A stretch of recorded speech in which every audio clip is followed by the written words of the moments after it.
Welcome to The Explainer. Today, we're diving into a huge shift in crypto security. I'm talking about something that could completely change how you get to your assets forever. We're going to be looking at a technology that promises to finally get rid of crypto's most infamous and, frankly, most stressful feature.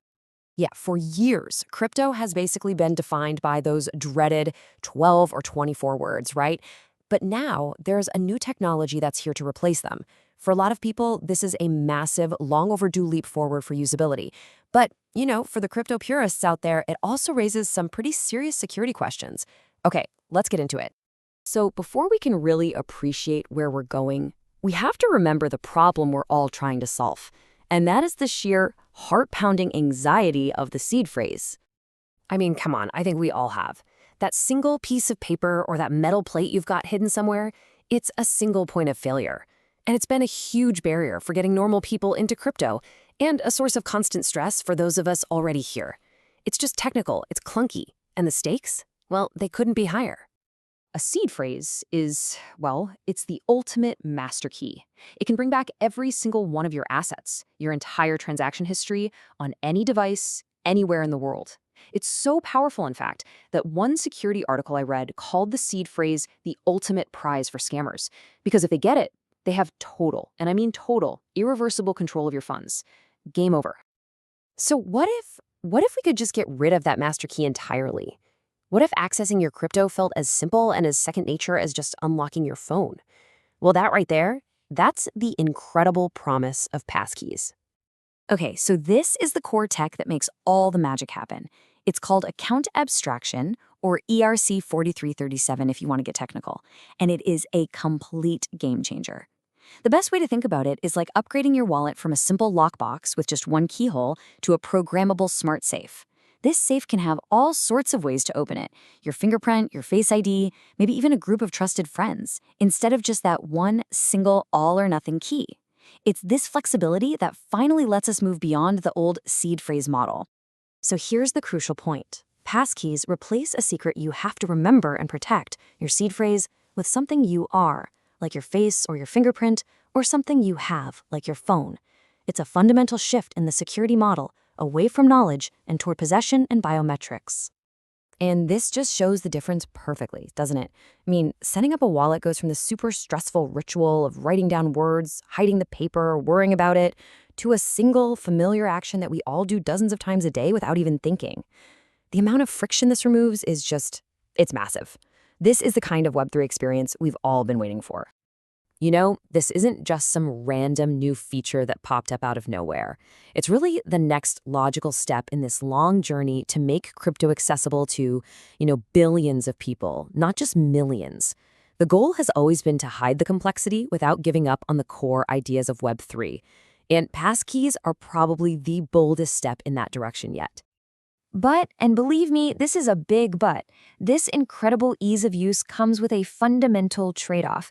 And it's a trade-off that every single crypto user really needs to understand before they jump into this new world.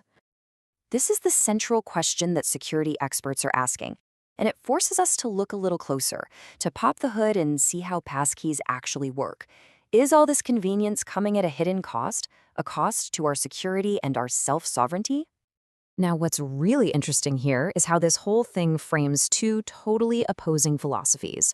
On one side, you've got the absolute self-sovereignty of a seed phrase. It's all on you. You, and only you, control that key. On the other side, you've got the seamless convenience of passkeys, which, let's be honest, hands off some of that control for a much, much better user experience. And here it is. This is the single most important difference you need to get your head around.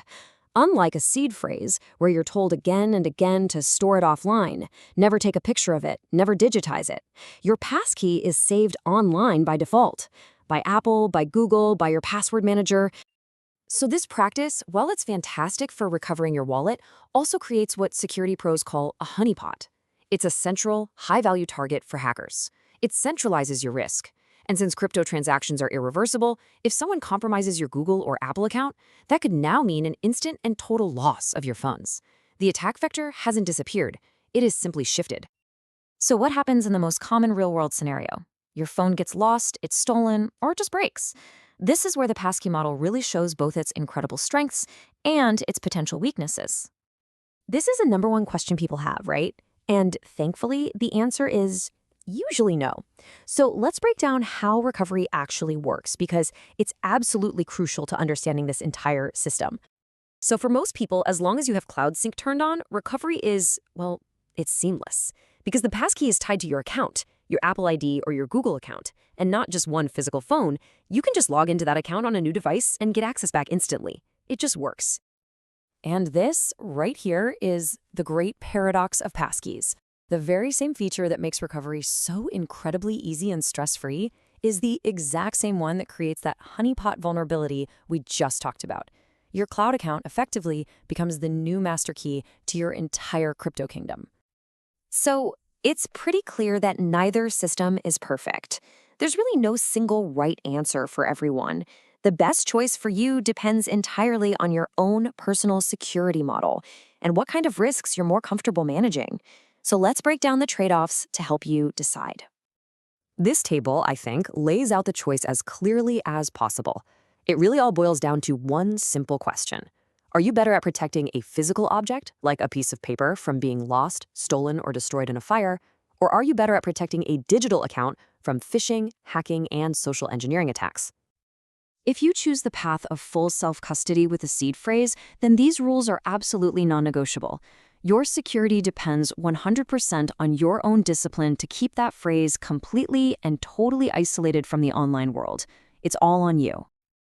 And on the other hand, if you choose the convenience of passkeys, your focus has to shift completely. Your job is no longer protecting a piece of paper. It's about fortifying the digital fortress that is your cloud account. The security of your crypto becomes directly tied to the security of your entire digital life.